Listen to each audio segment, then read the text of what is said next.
Hey, Mike here. I just wanted to let you know that you can listen to Dark Poutine early and ad-free on Amazon Music, included with Prime.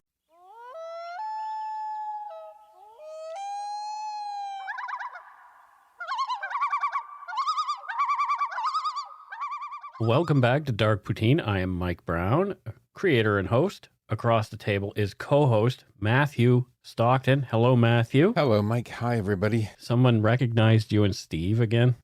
In the pet food store. Isn't that funny? Yeah. They recognize him more than me. Yeah, I don't mind that either. It's like, no, give all the attention to Steve. I'm good with that. Yeah.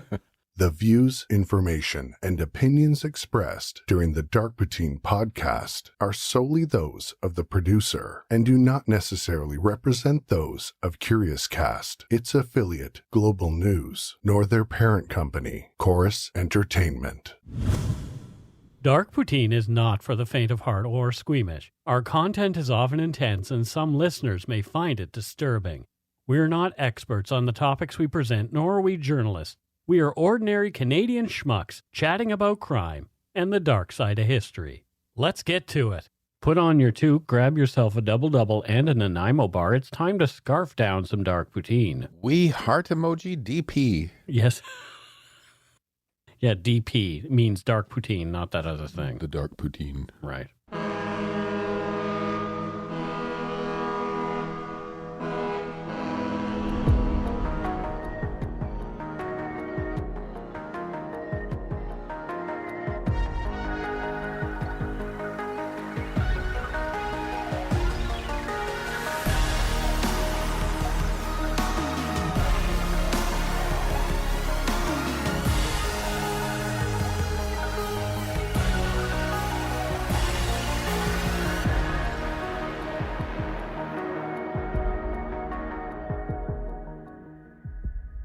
In the province of Quebec on April 15th, 1763, after a supposed confession and hasty trial by an English military tribunal, 30-year-old Marie-Josephte Corriveau was convicted of murdering in a brutal fashion her second husband, Louis-Étienne Dodier, and was sentenced to death.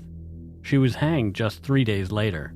Her body was then put on display in a form-fitting metal cage and placed at a crossroad for the next 5 weeks, where she stood as a warning to others considering domestic homicide as an answer to an unhappy marriage. When her cage disappeared, locals believe that the devil himself had come and taken Marie-Josephte to hell. Over the centuries, the Legend of La Corriveau has grown, and many different versions of the story have been orally handed down, each one more fantastic with the telling, often demonizing the woman. Legend claims La Corriveau was a powerful witch who murdered no less than 7 of her husbands, and her ghost haunts the crossroad at which her body was placed after her execution. Some say that where she was displayed, on some nights, you can hear La Corriveau's metal cage creaking as it swings in the wind, and if you listen carefully, you can also make out the rattling of her bones inside it. The facts of this fascinating and disturbing case have become twisted and grotesquely distorted, perhaps lost forever. However, it's worth another look, especially as more than 250 years later, historians have raised questions regarding the legality of La Corriveau's execution. Some believe she was convicted and punished wrongfully. You are listening to Dark Poutine, episode 216, The Legend of La Corriveau. There are numerous sources, some telling very conflicting stories about what actually occurred to cause the death of Louis-Étienne Dodier. As the majority of these recountings are in French, and I am an Anglophone with only a shadowy recollection of high school French, I employed translation software to help with my research, so it might not be perfect. I found the book, Once Upon 100 Times, La Corriveau, a 1995 anthology written by French author Nicole Guibault, the most helpful, and borrowed it from the library at the Internet Archive. I didn't know you could do that, so I borrowed a book from there. Kind of cool. Guibault's aptly named book includes many oral and literary accounts of the story, with varying takes on the tale. As well, the book contains attempts by historians to piece together the real story of La Corriveau from preserved official documents and journals from the time. If you can read French, you may enjoy reading Guibault's book, as it expands a great deal on what we were able to present here in this podcast. Marie-Josephte Corriveau, later known simply as La Corriveau, was born either in January or February of 1733 in the parish of Saint-Vallier-del-Bellechasse in what was then called New France. The tight-knit rural community sat on the St. Lawrence, just northeast of Quebec City and just across the river from Ile d'Orléans. It is said that Marie-Josephte's parents, Joseph Corriveau and Marie-Françoise Bolduc, did have 10 other children, and although well off, Marie-Josephte was the only one who survived into adulthood. That was quite common back then, wasn't it? For all the children to die? For a lot of them. Like I was looking this up, right? And Yeah. I think in the 1700s, something like more than half of children born didn't make it to their first year. Wow. And then more than half of Those, yeah. didn't make it to 10. Wow. Yeah, and some historians are saying that parents actually resisted making, imagine this, resisted making large emotional investments in their children until they demonstrated their ability to survive. Wow. Yeah. So it's like, oh, that kid that we had? Yeah. Yeah, if it's viable, we'll like it. Yeah, and a lot of children were, they'd have a kid, name her Mary. Yeah. Unfortunately, Mary does. They just keep on naming their next daughter Mary Until there's a Mary that takes. I mean, it would have been a hard time to live, but I mean, that was just the reality of life, wasn't it? Yeah, and a lot of those, a lot of families in those days had a lot of children to build a workforce as well. Yeah. So, and there was also the Catholic idea of populating the planet with Catholics. Right. So. Okay. Yeah, pretty fascinating, but it's sad that only one of them made it. I know, it's horrible. At 16, Marie-Josephte married a local farmer named Charles Bouchard. It is said that the marriage between the couple was a happy union that later bore 3 children. First came 2 daughters, Marie-Françoise, named after her maternal grandmother in 1752, and Marie-Angelique in 1754, and then a son, Charles Jr., in 1757. In the spring of 1760, Charles Sr. came down with a fever and was bedridden, eventually passing away sometime in the final week of April. He was buried at the local cemetery on April 27, 1760, leaving Marie-Josephte, a 27-year-old widow with 3 children, all under 10 years old, to raise on her own. It didn't take long after Bouchard's death before Marie-Josephte was in the arms of another man, another young farmer and bachelor from Saint-Vallier, Louis-Étienne Dodier. Locals gossiped about Marie-Josephite's romance with Dodier, calling it inappropriate, as she had not observed the traditional period of mourning after Bouchard's death before becoming involved with him. According to historian Jerry Walton on her site at jerrywalton.com, French mourning in the 1700s was a well-laid-out affair, and everyone in polite society was expected to participate. Quote, "Great mourning was attached to the loss of a father, mother, grandfather, grandmother, sibling, or spouse, and was called full mourning. Full mourning was further divided into 3 classes, woolen, silk, and half mourning, and mourning also had 2 distinct colors, white or black. Black was the primary color chosen for the expression of this French mourning and the silent herald of sufferings. The color black was strongly expressive of the privation of life and a symbol of the privation of light.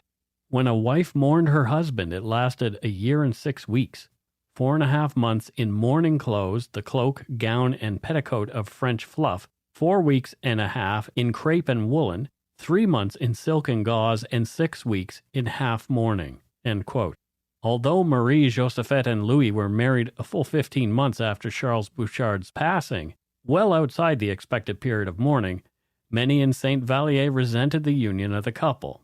She was a widow and damaged goods. The marriage had taken an eligible bachelor off the market, thus depriving some of the more, quote, deserving young women of their own marriage to someone like Dodier. The talk was that Marie and Louis had been meeting in secret for some time, starting soon after Charles passed. There are also accounts indicating that the resentment and mistrust of the Corriveau family ran deeper and was older than Marie's moral offenses, as the family was better off than many of the others in the community. Those people, like the Corrivos, were under British rule, but they seemed to be suffering more than the Corriveau clan. There is zero evidence of any collusion between the Corriveau family and the British after the fall of New France. Tall poppy syndrome is a more likely cause. Here in Canada, that is something that has plagued us societally from the earliest times and into today. Tall poppy syndrome, according to tallestpoppy.ca, quote, occurs when people are attacked, resented, disliked, criticized, or cut down because of their achievements and or success. I can verify the continued existence of these sentiments. I think that maybe the whole tall poppy syndrome Mm-hmm. is slightly more a Canadian thing than an American thing. Oh, for sure. You know, if you think about it historically, Americans were like homesteaders. Yeah. But up in Canada, we're kind of fort people, Yep. right? We lived in forts. Mm-hmm.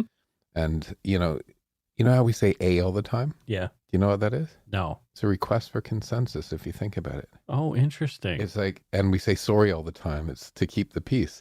I don't think those are actually weird quirks of language. I think it's kind of been ingrained from our history. Yeah, it's like a cultural thing. It's a Canadian cultural thing. Yeah. Thanks to our living together in forts. Yeah. So I think Canadians are much more communally minded. This is like broad brushstrokes, right? Right, yeah. Americans, I think, tended to, in the past, celebrate individual success more than Canadians did. Yeah, you have written here, life, liberty, and the pursuit of happiness. And Was the USA slogan. In Canada, it's actually, the official one is peace, order, and good government. Yeah. It's not nearly as exciting. But it's not nearly as fun. But at the same time, if you look at the U.S., they call themselves a melting pot, Mm-hmm. whereas we don't. But Cultural mosaic. yeah, cultural mosaic. That's interesting. It's like, we don't want you to become this homogenous one thing, Yeah. which is Canadian. We want you to be who you are, which is Canadian. But believe in the cultural mosaic. Right, yeah. Yeah. Yeah, it's pretty fascinating. Yeah. The marriage between Louis and Marie-Josephte began to sour publicly, and the negative gossip about them increased. Louis and Marie had been seen arguing loudly and being physical with one another. It was rumored that Marie was drinking heavily, which led to serious arguments between she and Louis. Marie claimed Louis was berating and beating her regularly. After 18 months of marriage, Marie-Josephte petitioned the court to leave Louis's home, but her request was denied. The Corriveau woman was reaping what she sowed, the neighborhood gossips said. Around the same time, according to the book Uncertain Justice by F. Murray Greenwood and Beverly Boisserie, adding to the matrimonial grief, there were ongoing financial stresses between Louis and his father-in-law, Joseph. The two had entered into a number of contracts on Louis's marriage to Marie-Josephte, which included the shared ownership of a horse and rental of a house right next door to Joseph's, in which Marie and Louis were living. The situation escalated between the two men, and they began having physical altercations on their properties, requiring the intervention of the area's British commanding officer, Major James Abercrombie. At the time, British military policed the area, and when required, military tribunals dealt with legal matters both criminal and civil. Corriveau complained to Abercrombie that Dodier had not paid the rent on his house and wouldn't allow Corriveau to ride the shared mare, and was keeping her sequestered in his barn. Ooh, Mike, let's go back in time and start an app and call it Mare Share. Mare share. And where you can just book the mare. I was thinking horser with just an R instead of ER, just an R. I like Mare Share. Mare share. Mare share is cute. Well, it would piss me off, though, if someone didn't share my horse. You know, I know. I want to ride the horse. Give me the horse to ride. I've paid for half this bloody horse. Yeah. It's mine to ride. It's like, I use the Moto car share service here. Yeah. And sometimes when people are late, you get kind of testy. Oh, Yeah. well, yeah. Hopefully don't kill them. No. From Uncertain Justice. Abercrombie would later say that he believed that the old man was generally in the wrong. This belief may have influenced him when Marie, claiming constant physical abuse by Dodier, unsuccessfully petitioned for permission to leave her husband. By January 1763, the major had had enough. Angrily frustrated by the time-consuming petty quarrels and sordid domestic disputes, he threatened to fine the next guilty man $20, a very large sum for the time. Chancing upon the major on January 26, 1763, Joseph Corriveau complained that Dodier had assaulted him and therefore should pay the $20. What was more, this time it was not his word against his son-in-law's. He had a witness to the attack.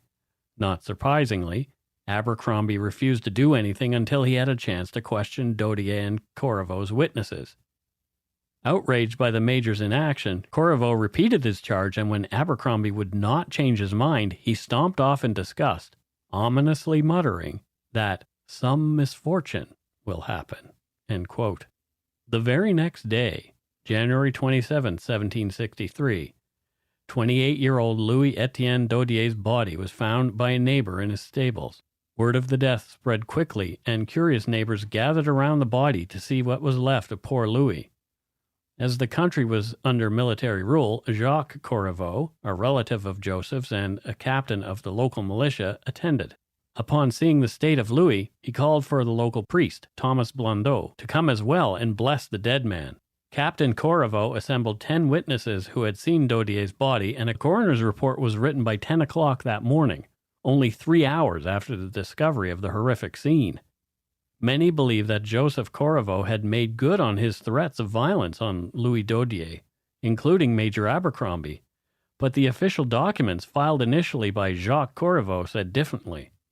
They read, quote, "In the year 1763, on January 27 at 7 o'clock in the morning, I was called to examine the body of Louis Dodier, who was killed in his stable by his horse, and I was then accompanied by a number of neighbors, all of whom declared that they had seen and examined the body of said Louis Dodier, still under the feet of his horses, and that he had received several blows to the head.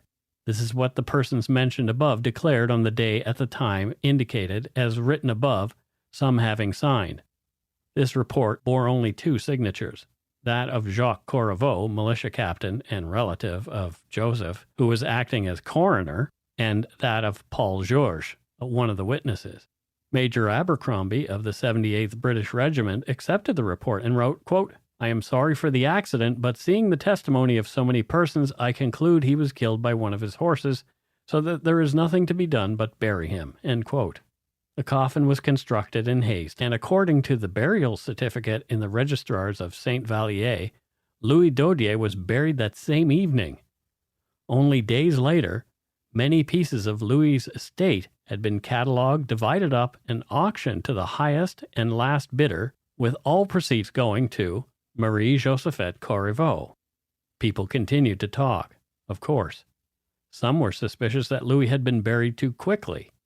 A few of the witnesses, getting wind of the contents of the coroner's report, were disturbed, saying it did not accurately represent what they'd seen. The body had been lying in manure, sure, which might have obscured any wounds other than the obvious. There was also mention that some of the horses were not in the stables at the time of the discovery of Louis's body. They'd been outside, and they were not shod. The wounds, presumed to have come from a horse bearing heavy horseshoes, could not have been inflicted by Louis's horses.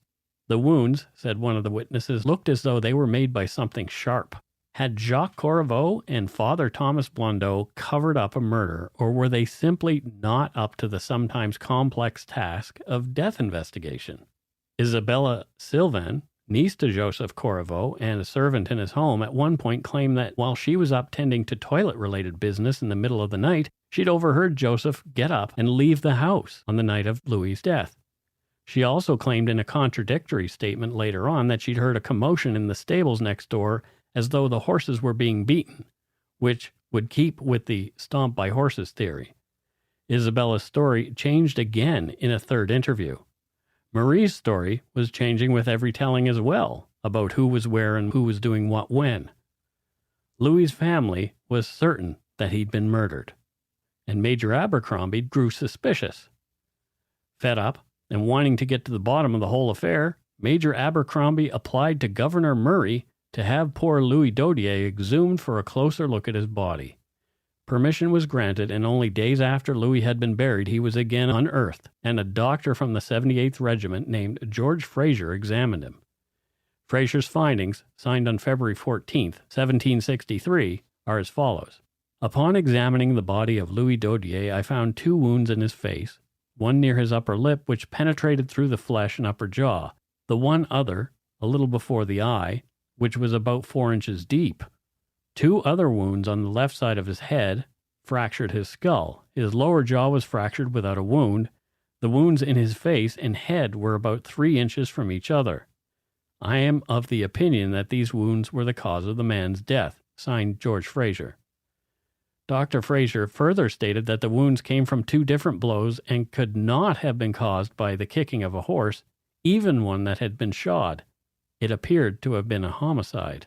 Abercrombie had Joseph and Marie-Josephte Corriveau arrested and held on suspicion of the murder of Louis-Étienne Dodier.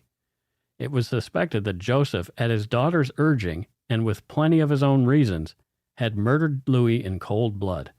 The father and daughter were held in the local stockade, pending a swift trial. And we'll take a break right here. Hey, it's Kaylee Cuoco for Priceline. Ready to go to your happy place for a happy price? Well, why didn't you say so? Just download the Priceline app right now and save up to 60% on hotels. So whether it's Cousin Kevin's Kazoo Concert in Kansas City, go Kevin, or Becky's Bachelorette Bash in Bermuda, you never have to miss a trip ever again. So download the Priceline app today. Your savings are waiting. Go to your happy place for a happy price. Go to your happy price, Priceline. If you're looking for a smoking gun, I can absolutely guarantee you will not find it. In October 2001, a series of letters filled with a deadly powder called anthrax were dropped into the U.S. mail system. What started as an unprecedented case turned into an unsettling mystery. Who sent these deadly letters? And why? From Campside Media and Sony Music Entertainment, I'm Josh Dean, and this is Cover Up Season 4, The Anthrax Threat. Available now.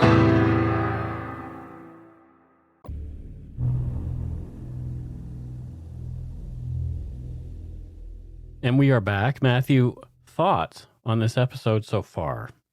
The mob rule is coming, isn't it? Yeah. And it's funny, I was listening to you there, and forensic of the 1700s, I think you have to take the word, I don't think you said the word, but like forensics very loosely back then, right? I don't dare say the word forensics in this episode. And doctors' opinions. You have to remember that, this doctor in the 1700s would not have his license today. Right? It's things have just moved on. Well, he'd be more concerned with the humors of the people and putting leeches on them, etc. Yeah, so it's just fascinating. I think people tried their hardest sometimes. I don't know if they did here. The honest ones would have tried their hardest, but there was so much room for just making shit up. Yeah. If you wanted to get somebody thrown in jail. Yeah. I mean, she weighs more than a duck. Yeah. So she's a witch. Oh, but we'll get into that later. Jeez. In the meantime, locals began to speculate that Marie-Josephte Corriveau may have been responsible for the murder of her first husband also. It was unclear to many how the man had died, and the rumor was that Marie-Josephte had dispatched Charles in his sleep by pouring hot molten lead into his ear, effectively melting his brain. Their speedy but dramatic murder and conspiracy trial in front of the military tribunal began on Tuesday, March 29, 1763, and continued until April 6, allowing for the community to observe Easter and including Good Friday and Easter Monday as days off. It was held in one of the rooms in the nearby monastery as the local courtroom was too small to contain the accused, counsel from both sides, the members of the tribunal, and all 24 witnesses. Timelines of who was there when on the night of January 26 were murky at best. Everyone present in either home seemed to be telling a different story. Isabella Sylvan's testimony about hearing Joseph arise and go out was questioned by the defense. She was all over the place. Finally, she broke down and denied all of her previous assertions, saying that she had only testified under the influence of fear of both the British, who'd question her, and was torn by her loyalty to Joseph Corriveau and the family. For this reason, she was later prosecuted and condemned as a perjurer. When Captain Jacques Corriveau testified, he dropped a bombshell. He and the priest, Father Blondeau, had conspired to cover up Louis's murder to avoid shame for his family being involved in such a thing. The captain continued to throw his cousin under the bus, reminding everyone of Joseph's mumblings to he and the priest on the day before the murder that Louis Dodier was about to suffer some great misfortune. More damning testimony to Joseph came by way of hearsay. One of the witnesses present on the morning of the discovery of the body raised concerns about the public rancor between Joseph and Louis, seen in the days leading up to Louis's death. Joseph Corriveau was livid and apparently said, quote, "That's it, let them arrest me and hang me. I am not a runaway, I shall not dishonor my family," end quote. I don't know if that's a confession, but whatever. Marie-Josephte's reputation was dragged through the mud as well. One local man, Claude Dion, testified claiming he knew Marie-Josephte had killed her first husband with a metal curry comb, a brush used to groom horses. The defense lawyer debunked this, saying that Charles was known to have died thanks to a putrid fever. Dion continued, though, saying he'd seen Marie-Josephte arguing violently with Louis on several occasions and that she had said she would pay any price to be rid of her husband.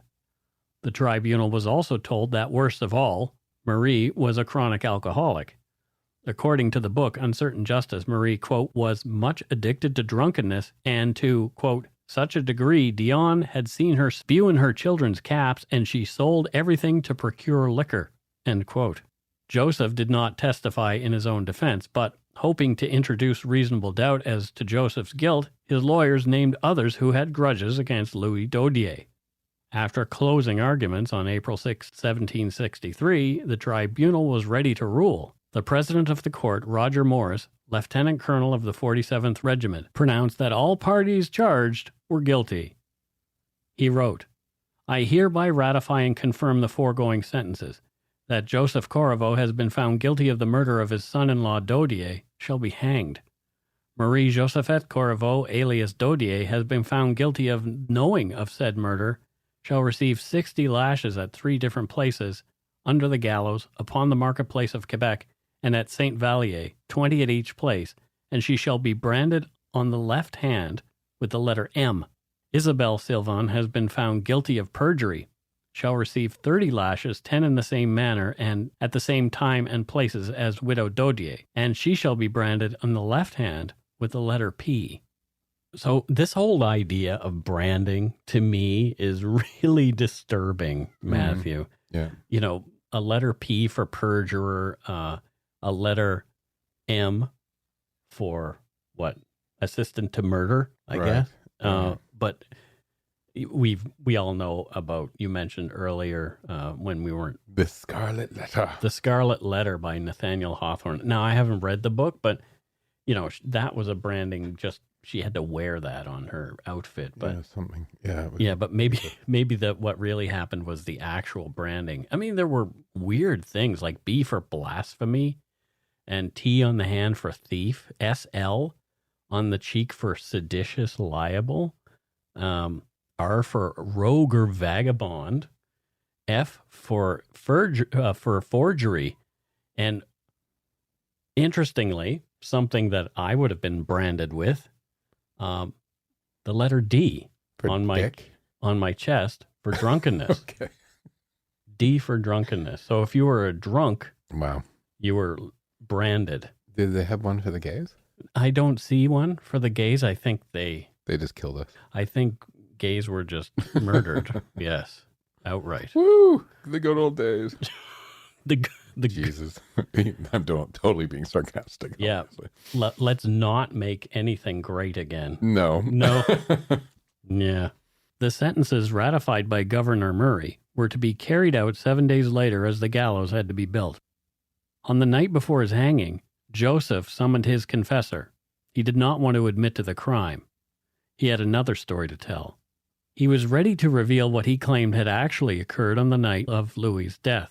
He couldn't bear the guilt of his knowledge anymore. Joseph said that on the evening of January 26, between 9 and 10 o'clock, Marie had come next door to see her father, already in bed, and had whispered something in his ear. His daughter had told him that Louis was dead and that she'd killed him with a blunted hatchet as he'd slept. Joseph angrily told his daughter to go home and then told his wife what had happened. Marie came back again in the middle of the night, begging her father to help move Louis's body. Joseph admitted he'd done that, but he'd not killed Louis nor had he any prior knowledge or had been involved in any of the planning of his son-in-law's death. Okay. So do you think he's kind of going, oh, I'm in trouble here. I'm going to throw her under the bus? I don't know. It may have really happened the way that he said. Right. And maybe his conscience really did get to him at the end, and it was just like, yeah, you know what? I'm not going to keep my mouth shut anymore. You know, she was the only daughter that he had that survived into adulthood, and maybe he didn't want to see what he knew was going to happen as a result of his confession happen, but he couldn't take himself out at the same time. So, yeah, I don't know. It's really, really tough to say if his motives were true. Because, you know, it's the night before my execution. Is there someone else maybe I can blame for this? Maybe. I don't know how I'm going to react. I mean, a good dad would have been like, I did it. She wasn't involved. Instead, he did the opposite. Yeah. Well, maybe a good dad is the one that, like him. I don't know. Yeah. I don't know. Maybe. Yeah. You know, I would take the blame for Steve any day. Would you? Yeah. Sure. Governor Murray was informed of the confession, and it was recounted to him by Joseph shortly after. Marie-Josephte was dragged out of her cell where she awaited her own sentence. Marie admitted that what Joseph had said was true. She alone had killed Louis. She said that after her father had helped her move the body to the stable, she'd cleaned up the crime scene. This included burning the bloodied bedsheets from the bed in which she'd murdered her husband. The other members of both households, including Marie's own children and her mother, corroborated some of the movements of Marie-Josephte and her father on the evening in question. Everything seemed to come together. Joseph was given the stay of execution pending the results of a second trial which took place on April 14, 1763. Marie-Josephte pleaded guilty to her husband's murder, again reiterating that her father had not been involved. Why do you think she pled guilty at this point? Maybe tired? Yeah. Mm-hmm. Or, like We've tired seen of that keeping before. the secret. False confessions. People just get worn down and want it over with sometimes. Mm-hmm. But maybe she really did what Maybe she was did. accused of. Yeah. I mean, maybe she was tired of keeping that secret. Maybe she was, okay, Dad said this. I feel so badly about what he said about me. I just want to die. The jig is up sort of thing. Well, maybe. Yeah. Yeah. Following the tribunal's findings of guilt, the order was issued. Quebec, 15 April, 1763, General Order. The court-martial, whereof Lieutenant Colonel Morris was president, dissolved. The general court-martial, having tried Marie-Josephte Corriveau for the murder of her husband Dodier in the court, finding her guilty. The governor, Murray, doth ratify and confirm the following sentence: that Marie-Josephte Corriveau do suffer death for the same, and her body to be hung in chains wherever the governor shall think fit. Signed, Thomas Mills, T. Major, Quebec. Dated same. Joseph was released and later received a pardon from King George III. According to some, Marie got off easy with the sentence of hanging, as at the time, burning at the stake was also possible punishment for petite treason, the murder of a husband by a wife. Authorities carried out the sentence 3 days later, with the public hanging of the young woman in Quebec City, near the Plains of Abraham.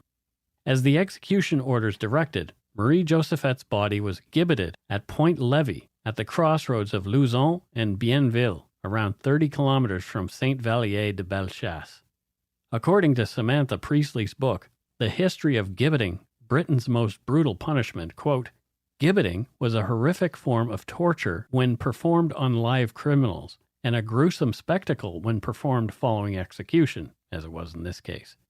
The body was placed in a tight cage of chains or irons that fitted the body perfectly, and was then hung from a 20 to 30 foot high wooden post. Gibbet cages were made individually, and no two were the same. None were removed before the body had decayed, and all that was left was bones and dust. End quote. There were some famous cases of gibbeting throughout history by British courts. Probably the best known are gibbetings of pirates like Captain William Kidd, whose treasure, some presume, is that which is buried in the Money Pit in Nova Scotia's Oak Island. Shameless plug, You can read more about the Money Pit in my book, Murder, Madness, and Mayhem. Oh my God, do you remember last week when I was going on about how I heard this thing about Oak Island and it was really fascinating? And you were like, yeah, that was my book. Yeah. I was like, oh my God, it was. Yes, it was my book. I was going on about like this great story and totally forgot that it was out of Mike's book. And I don't know why it took so long to get these numbers, but I got the numbers for the first 2 months of sales for my book. And in 2 months, from November 2nd till the end of December, Murder, Madness, and Mayhem sold 15,000 copies. Wow. Yeah, wow. I know probably 12,000 of those are you because you I bought 10. But yeah, like thank you to everybody who bought a copy. And hopefully you're still buying copies because that I'm not making money yet. Buy one for your left hand and one for your right hand. Yeah, I could do that.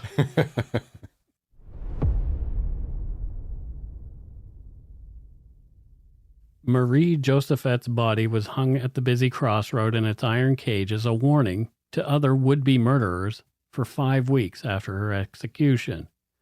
Hung high, animals on the ground were unable to get to the cage, but there were accounts of crows pecking away at her as she decayed, covered in maggots and surrounded by flies. Passers-by said the stench was unbearable. It was during this time that the legend of La Corriveau began growing. There were, quote, reports of unusual goings-on at the site. Some claimed as they wandered by, unable to look away, Marie-Josephte would open her eyes, which glowed red. A few, claiming they'd ventured too close, claimed the corpse's rotting arms had reached out for them angrily. When the cage suddenly disappeared 40 days after it had been placed at the crossroads, some locals assumed that La Corriveau's true husband, none other than Lucifer, the devil himself, had come to take his wife, now being called a witch, back to hell with him. According to Spooky Canada's defunct blog, there have been reports in the area of, quote, moans, cold spots, odors of decay, and the feeling of being watched by something malevolent, end quote. Collective guilt. Yeah. I think that's what's happening here. If her had body just been whisked away and buried, out of sight, out of mind, right? Yeah. But, you know, all these people are spreading rumors and doing this and that. You know, with the body hanging up there, it's sort of like this big, you did this to me with your rumors and lies statement. Yeah. Right? Yep.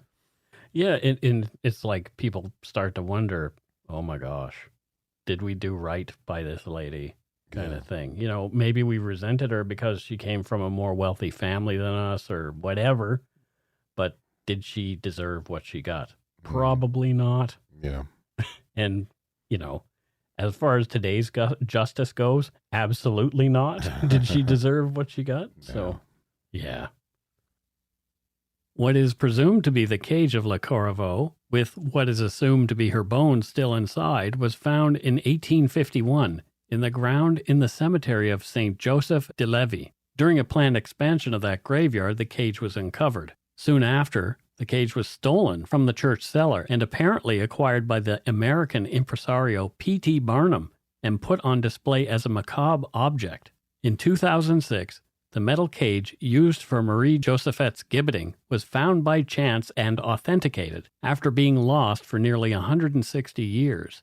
The artifact was sitting in a storage room at the Peabody Essex Museum in Salem, Massachusetts. It was repatriated to Quebec City in 2015 and integrated into the permanent collection of the Musée de la Civilisation in Quebec, where it remains to this day. According to Atlas Obscura, Corriveau's gibbet is still being tested and studied to see if they might even be able to pull DNA from it. In 1863, 100 years after Marie-Josephte's execution, author Philippe Aubert de Gaspé published his book, Les Anciens Canadiens, and this book included a fantastical story of La Corriveau, adding to her growing legend as an otherworldly entity. A man named Francois Dubé claimed to have passed the infamous crossroads one night when he heard what he described as a strange tic-tac sound behind him. He did not look back to see what it was, but suddenly, at the moment when he least expected it, he felt two large dry hands like bear claws grabbing him by his shoulders. He turned around and was terrified to find himself face to face with La Corriveau, still in her cage and now trying to climb onto his back. Her rotted arms clung to him, but the cage was heavy, and with every attempt to climb onto him, she shook and fell to the ground with a horrible noise, refusing to let go of the terrified man, who later said he was so frightened he could hear himself sweating. The thing then spoke to him. La Corriveau asked him to please take her to dance with her friends, other witches holding a black magic ceremony on Ile d'Orléans. She said, "I need your help. It is impossible for me to cross the St. Lawrence, which is a blessed river, without the help of a Christian." End quote. According to the magazine Canada's History, Francois claimed he could hear the witches holding their rights on the island and shouting at him, "Are you coming, lazy dog? Bring our friend to us. We have 14,400 rounds to make before the crowing of the cock, and we have to leave." La Corriveau tells Dubé, "Well, if you won't carry me there, I will strangle you, and I will get to the Sabbath by riding on your soul." And that she does. Francois, however, doesn't die. He loses consciousness and wakes up in the morning in a muddy trench near the road. He struggles up and finds his bottle of firewater nearby. He wants to take a sip, but it's empty. Apparently, the witch had drunk it all. And there we are. I was waiting for this. She's a witch. Yeah. It's any woman who didn't fall neatly into the role of wife and mother back then. Yeah. Was practically cast as a witch. Oh, for sure. I mean, what horrible woman wanted to live a life of her own? Oh, God forbid. God forbid that she would want to, have a business and make decisions for herself and all of those kind of things. As they say, down with the patriarchy, I guess. The story of La Corriveau is popular in French-Canadian folklore, and there are many different versions of it than the ones that you've heard here. It has morphed throughout the years, growing further away from what actually happened and into things more supernatural. The story of La Corriveau has inspired artists, writers, poets, and filmmakers, and many of them. But most interesting, to me at least, are the stories told by the locals. Albert Roy, who was 98 years old and from Saint-Vallier de Bellechasse, told historian Suzanne Chaloux in 1976 about his memories of the story as told to him by his parents when he was a boy. He said that when it was windy, La Corriveau's bones had made noise against her iron cage. In a telling of the legend collected in 1979 by Ariane Array, as told to Willie Mercier, 66, from Saint-Raphael de Bellechasse, this recounting leaves out the facts that she was dead before she was placed in the cage. He said, in Saint-Vallier de Bellechasse, at the time known to be well hard, there were people who feared neither God nor devil. La Corriveau was first married. She killed her first husband. She married again, and her second husband is dead too.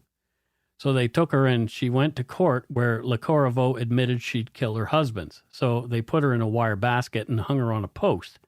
And everyone who passed her there shouted to her, "La Corriveau, my accursed, La Corriveau, my accursed. You killed your husbands. You murdered your husbands." But once they got home, it wasn't so funny. They had been there to taunt her. But when they got home, all sorts of misfortunes happened, and they were prey to bad luck. The affected people went to see the priest and told him all about it. They said to him, "Father, we were laughing at La Corriveau." The priest replied, "You just couldn't leave her alone. Now you must suffer your fate." This, Mercier claimed, is where the legend of Corriveau comes from, according to his family at least. In some accounts, the number of La Corriveau's murdered husbands expands to 7. Some claim that La Corriveau put an evil hex on everyone who dared make a home in the area in which she'd been gibbeted. There are still signs of her, especially in the evening. One can hear groans coming from the crossroad. Phantom knocks can be heard on the doors of the residents in the middle of the night, and when they answer, they find no visitor present. Things mysteriously go missing, and when the wind blows just right, the smell of La Corriveau's rotting corpse can be detected so strongly people have to close their windows. All that aside, did the law get it right, or was Marie-Josephte Corriveau wrongly convicted? This year, historians Dave Corriveau and Catherine Ferland published a book written in French called La Corriveau, in which they hope to unravel some of the mysteries surrounding this case. Author Catherine Ferland told the French-language paper Le Clairière Progrès, Quote, "We only saw the dark side of this character until the 1950s. Even today, it is not known if she was really guilty, because the trial did not contain any solid evidence.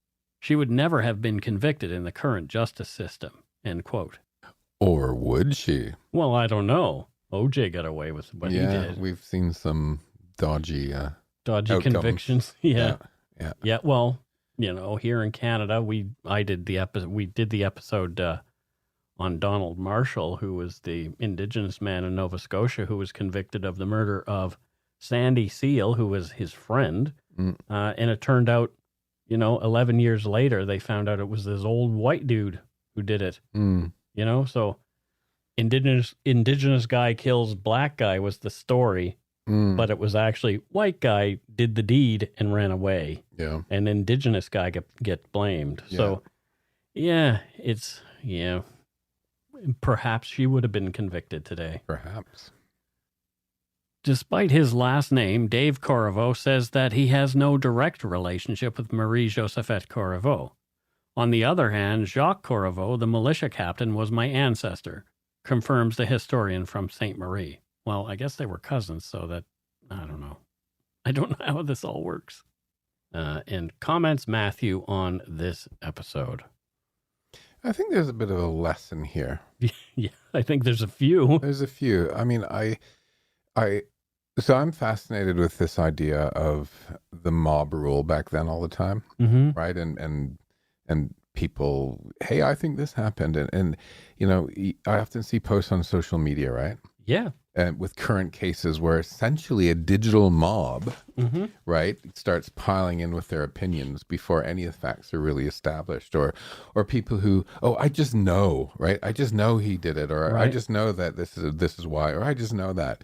And it's sort of even more exponentialized. It's not even people within a community. It becomes this like global, national or global thing. Like that, you'll notice one thing I'm on social media a lot. One thing I never do is ever comment on a current case because I don't know the facts. No, but I'm not going to post if somebody that I think somebody's guilty or not. And we have to give people their fair due. Well, and that's why I've struggled with unsolved cases. Doing unsolved cases because I don't like that speculation. I actually loathe that part of it. Because there can always be a plot twist at the end that breaks it open and something completely different happened, right? But there is a really strong element in the true crime community that fosters that sort of behavior, and I really do not like it. I don't like it either. Yeah.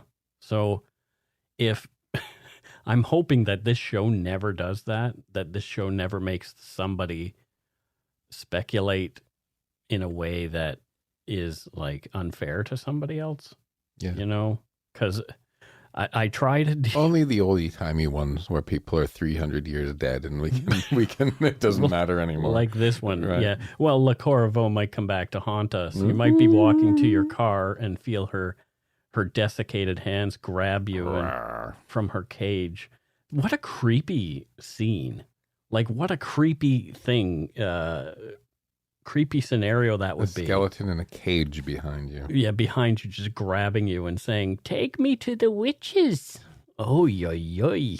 Take me to the river. Yeah, well, that's what she wanted. Yeah. To St. Lawrence. And I guess it's time to move on to voicemail. Voicemails. You mumbled that. That's right. It's time for voicemails.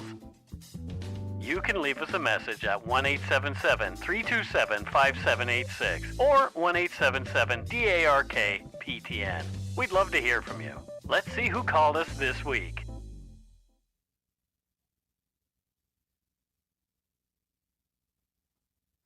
All right. Here, I do believe, is our first voicemail of this episode. Hi guys, my name is Ash and I'm from the always boring town of Ottawa. I've been listening to the show for just over 2 years now. I think my family's getting a little sick of me talking about you guys, to be honest with you. I'm starting to get caught up with the release dates, which is bittersweet because soon I won't be able to binge watch or listen 3 episodes or 4 episodes in one sitting.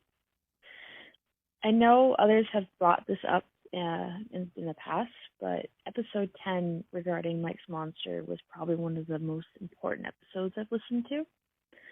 The night I heard that episode, I was actually preparing to face my own monster in court that week. And in that moment, I felt so comforted and not alone, oddly enough, even though I've never met you guys and everything. But yeah. So I just want to say thank you that you were so open. I emailed you guys about this. I don't know if you got it. But that episode, I know, means a lot to many people. And I do have to agree with you that a lot of people probably tend to be more interested in true crime because it is comforting.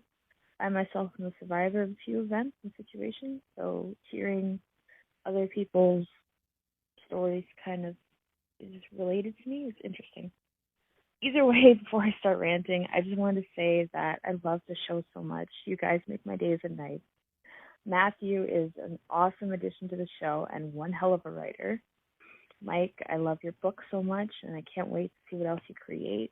I love seeing how the show is growing, and I keep recommending you guys to my friends. So with love from Ottawa, go shit in your hats. Bye, guys. Yay, Ash. Wow. Yeah, I still get a lot of email, and we get some voicemails about episode 10. And yeah, that was I'm really glad I did it. I'm glad I did that episode and told that story about what happened to me when I was a wee one. And interestingly, I'm still kind of doing some stuff while Matthew and I are at CrimeCon.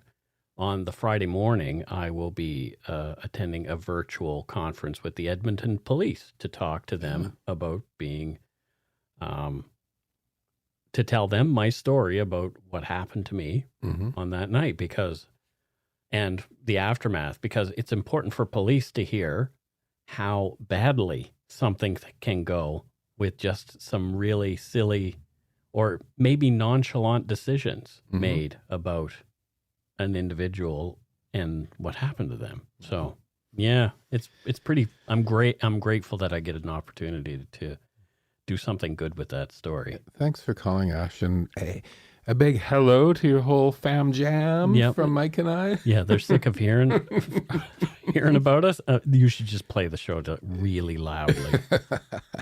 Anyway, I'm glad that my voice could give you some comfort in that moment. That really means a lot to me. All right, let's listen to voicemail number 2. Oh, this one's a long one. Uh-oh. Hello, Mike and Matthew. This is Meg Green. I am just calling about, I was just finished listening to the Innisfail bombing episode, and I thought I would call in because I am a defense lawyer, and I thought you were trolling for defense lawyers to call in, so here I am, lucky you. I have been enjoying this podcast for a few months now. It helps me with my my commute from Windsor, Nova Scotia to Bridgewater, Nova Scotia. I actually work in Bridgewater, Nova Scotia as a legal aid lawyer, and a good chunk of my practice is in criminal defense work. I know you had asked whether or not we have a choice as to continuing to represent someone if they have basically admitted to us that they've committed the alleged crime. And I can say, and I'm only speaking for legal aid though, but if we feel there is a breakdown in solicitor-client relationship, we are able to potentially withdraw from the situation. We do not, however, have the ability to tell anybody about anything that's been said because of solicitor-client privilege. I will say that I've been doing this for a little while, and nobody yet has said, I've done it, try to get me off. If somebody has done it, they usually say, I've done it, and let's try to resolve things with the Crown to get a sentence that's going to work for everybody. So most of the matters are resolved. Very few things become these dramatic, exciting, or lack or not exciting or whatever the case may be, from the perspective of people that watch stuff on TV or know how things go. It's pretty mundane, to be honest, on a day-to-day basis. But however, I do appreciate you saying that we have a job to do. It's true. We are often vilified unfairly. I think everybody deserves the right to be represented, and a lot of the times our clients are people with mental health issues and addiction issues, and a lot of the crimes are just the things that these people find themselves in and do to survive. So I feel we do an important job, and that's all I wanted to say. So go and shit in your hat. Thank you very much. Bye. Well, there you go. Thank you for calling me. Thank you so much for calling. And she does defense lawyering in Bridgewater, which I'm thinking, I wonder where you're from. That's exactly where I'm from. And I'm wondering, I wonder if she's defended friends of mine. Yeah, but that's great. I mean, she just pointed out something there. Like in my imagination, like I'm always like, it's the dramatic go no go situation. But no, what she's saying there is, well, actually, it's about getting to resolutions, and it's not always so dramatic. Yep. Which is interesting. Yeah, which is what I understand it to be. But it's great that somebody with a law degree who is practicing actually listens to the show and just doesn't say, "Whoa, geez, this is the shits," and I'm going to turn it off. Morons. Yeah, I mean, we admit that we're not lawyers, we're not experts. Oh God, all of I'm not those. even close. I do not have the brains. I played a defense lawyer in high school in law, my law course in grade 12. Okay, and they essentially what happened. A guy is accused of murder. Yeah, and there were troubles with the timeline because one of the people playing the police officer screwed up the timelines, like actually just screwed up the script. Okay. But I pounced on that because, well, if this was true, then it's not possible that this person was there and all of this kind of stuff. And the guy's like, well, no, I misread it. And it's like that, but now you're telling me you misread that. And I just went at this guy and people were like, what? Whoa. What's going on? It was very dramatic. And then later, we opened the little container that the guy had written guilty or not guilty in. He was guilty.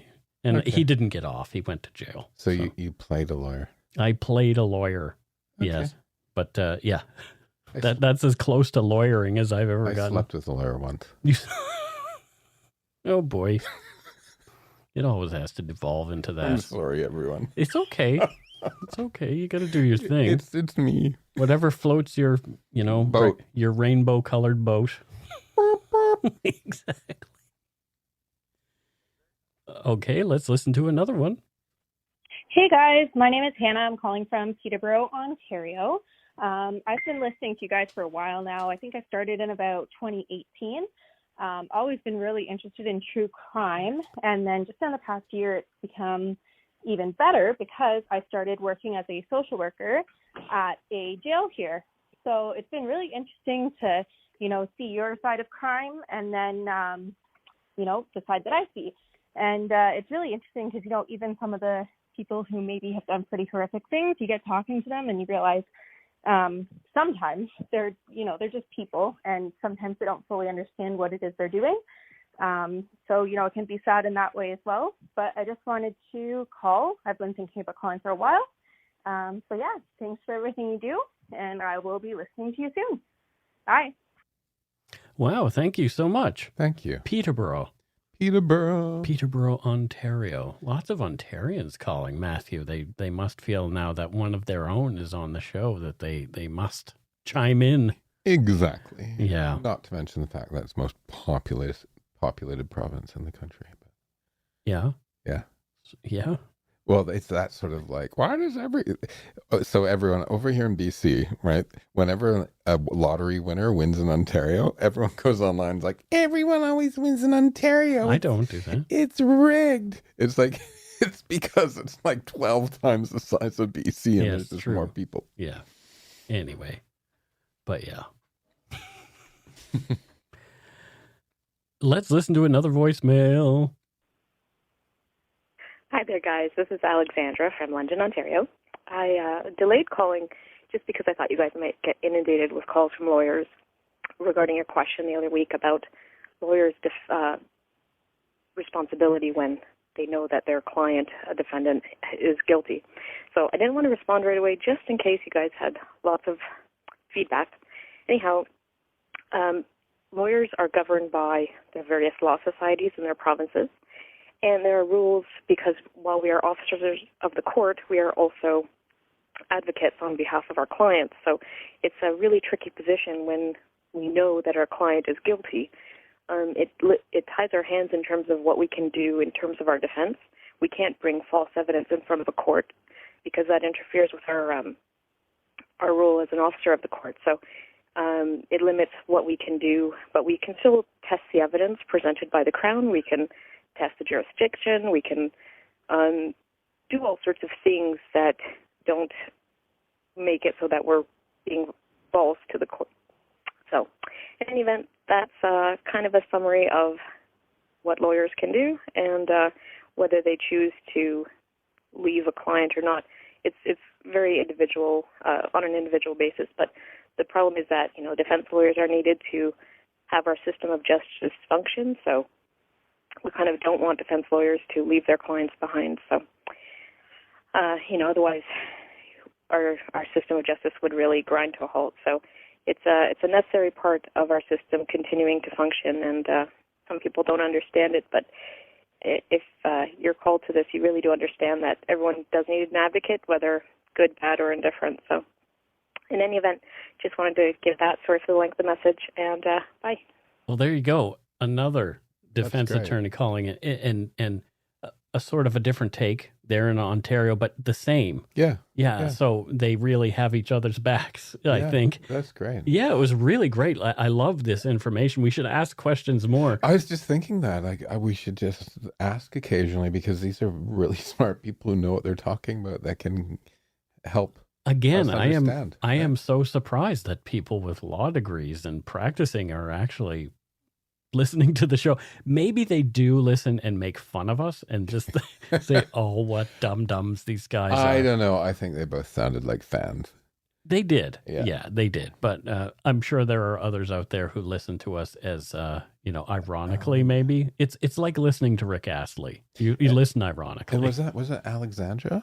I think so, yeah. Yeah, in London, Ontario. Shout out to the home area. Your peeps keep calling in. But no, that was a great voicemail, and we really, really appreciate you taking your time away from your busy schedule to give us a brief of that. Great. Because, we know that. I really like both of those. Mm-hmm, yeah. Cool.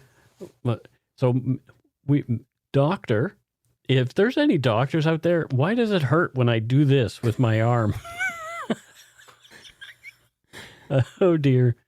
He was actually lifting his arm. Yeah, I was actually doing that because it's a really great thing for podcasting, visual podcasting. That's it for this week's voicemails. Again, you can leave us one at 1-877-327-5786 or 1-877-DARK-PTN. We'd love to hear from you, even if it is just to say hi and to tell us to go shit in our hats. If you're stumped for what to chat with us about, a quick story is welcome. Well, it looks like we have one patron this week, and I think we might have mentioned it before, but Rob M. emailed us and sent us a voicemail and some messages on Patreon, which I don't check, and I probably should. Rob says that he got the patronage for his girlfriend, Julie Renault. And she is from Windsor, Ontario. There you go. Windsor. What do you think that Julie Renault, our blue noser, who I'm going to talk to very soon, apparently she wants to chat with me. I don't know why. But anyway, she wants to have a conversation with me. So I'm going to. What do you think she does there in Windsor, Ontario, Matthew? I think the nickname for Windsor is either the Garden City or the City of Roses. Okay. So I think she is a horticulturalist. A horticulturalist? Mm-hmm. Well, that's nice. Yeah. Isn't that a fancy name for landscaper? No. Okay. I don't know what these people Julie do. is not a landscaper. I'm just being She's funny. a horticulturalist. She's a horticulturalist. Yeah. And so what do horticulturalists actually do? They culture things. They culture. Yeah. Oh dear. Yeah. I almost said something nasty. No, you don't be horrible. So she makes sure that beautiful plants live. That's what she And does. exist together. And, Yes. Yeah. In harmony. Yeah. In gardens. I looked at landscape architecture as a thing. I'm being funny when I say I don't know what a horticulturalist is, but I looked at landscape architecture as a thing because it's fascinating. Yeah. Yeah. It is. Yeah. Oh, this is really funny. So I got a text from our concierge yesterday. Mm-hmm. Just to let you know that the landscaping company will be near your unit on Monday from 2 to 4:30. How is the landscaping company going? I texted, I'm like, I'm in the penthouse on the 39th floor. There is no land. And they're like, we were just given your unit number and told to tell you.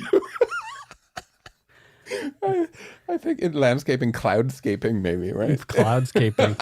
Oh, gosh. Or maybe they're going to come up and do your place. Well, we do our place. Well, yeah, but still. But anyway, thank you so much, Rob and Julie. Yeah. From Windsor. And Rob, thanks for defending the honor and making sure we did a good shout out for Julie. There you go. And it looks like we have a few donut money donors, maybe to make up for things. Mia Belanger says, this is the high schooler from Thunder Bay who called a few months back. Hope you spend this well. To be honest, I'd get a honey cruller. Thank you, Mia. Mia, that's great. And what does Mia do there in Thunder Bay? She's a high schooler, but maybe she has some special like after school job or something like that. She's a Thundercat.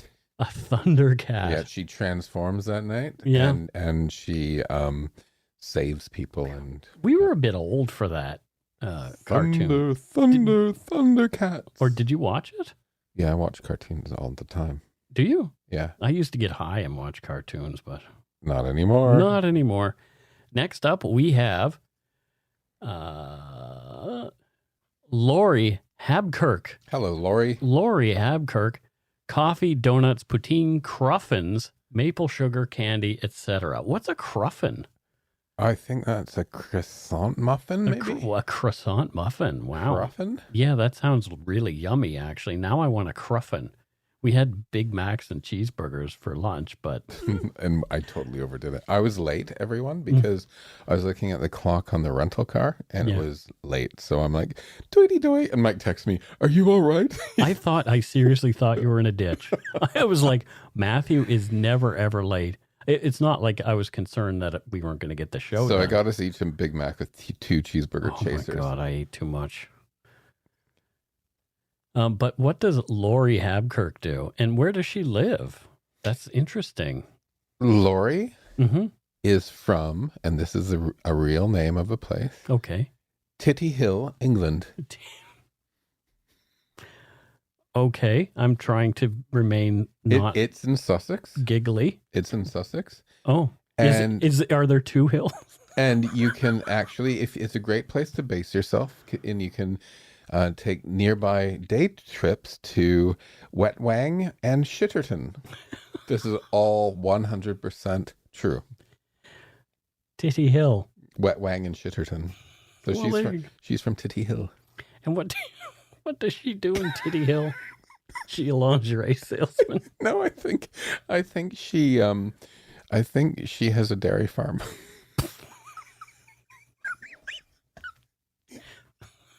Or should it be called Titi Hill? Help. Oh, dear. I need an adult. Oh, goodness. Oh, no. Oh, I'm off. Titty Hill. Well, I wonder what's the slogan of Titty Hill. What were people thinking? I don't know. What would the slogan of Titty Hill be? I don't know. Maybe think about it, and we'll move on to the next. Oh. Titty Hill. Okay, next up We're so juvenile. Yes, we are. From Cambridge, Ontario, Diane Reed. Hello, Diane Reed. Thank you for the donut money. Diane says, longtime listener, just wanted to say I appreciate all the work you put into this show. Get some snacks on me and some treats for Steve. Lots of people don't forget Steve. I know, which is lovely. It is lovely. He is a lovely, lovely dog. I love Steve so much. I honestly want you guys to go on vacation so I can come dog sit. Yeah. I really do. And I'm so glad that you want to do that because it's so stressful when we do go away and I need to find a place for him. Yeah, I want to help him stay home and I want to chill out in the pad. In the pad. Yeah. Yeah, in the eagle's nest. You have better audiovisual equipment than we do though. Well, that's fine. You can bring your TV with you. It's okay. Like whatever. Whatever. So Thank you. Thank you, Diane. Did we say what she does? No. Where is she from? Diane is from, so what does Diane do there in Cambridge, Ontario, Matthew? She is a lecturer at Cambridge University. There's a Cambridge University in Ontario? I don't know. Because I am going to Cambridge University when I'm in the UK in That July. made me think of this. I'd like to think there's at least a satellite university. Mm-hmm. I'm going to go to Cambridge to go to the Society for Psychical Research. And it is also the alma mater of Aleister Crowley, who also had a bit of a friendship with a guy who was a member of the OTO, which is that sort of thelemic organization here in Vancouver. So we could actually do Aleister Crowley as a straight up episode of Dark Poutine because he hung out here in Canada at times. That'd be cool. Yeah, it would. Let's do it. Yeah. Anyway, thank you so much, Diane Thanks, Reed. Diane. Much appreciated. And and I guess that's it for Donut Money and Patreon for the week. There we go. Okay. Until we return, don't forget to be a good egg and not a bad apple. No, don't do that. Don't do what? Be a bad apple. Yeah, don't. The bad apples. What? Be a good Easter egg. It's Easter. Well, Easter will be. I guess it's Easter Monday. Easter Monday when this releases. Yeah. But yeah, be a good Easter egg. There you go. The bunny left you some good Easter eggs. Matthew didn't bring me any chocolate though. I gave a bunch to Justin this morning. Well, I hid eggs around the house and little notes of things that he can cash in. My dad used to do that. Oh. Like Rachel and I, we would have to go and hunt down clues. Dad would leave like little clues all around, like a note. Yeah. Saying, go here. Okay. Go here. Nice. Go here and look for this. So, you can get yourself some chocolate. All the Easter bunnies will be like more than half off tomorrow. So that's true. Yeah. And it'll be more than half off after I bite into it. It'll be half gone. Oh, yeah. Okay. Bye, everybody.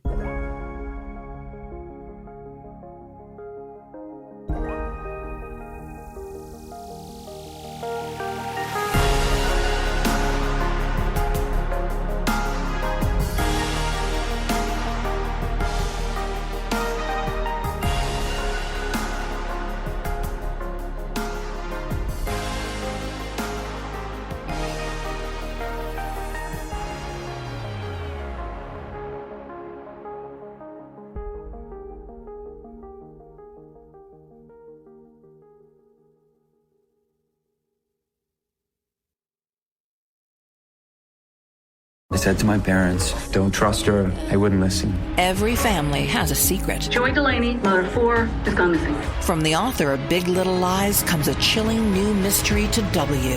You were an emotional chaos sinkhole, Amy, and I'm sick of it! Starring Annette Bening. Nobody can break your heart like your own children. And Sam Neill. She will come back. Here we go. Strap in. Apples Never Fall. All new Thursdays, only on W. Stream on Stack TV.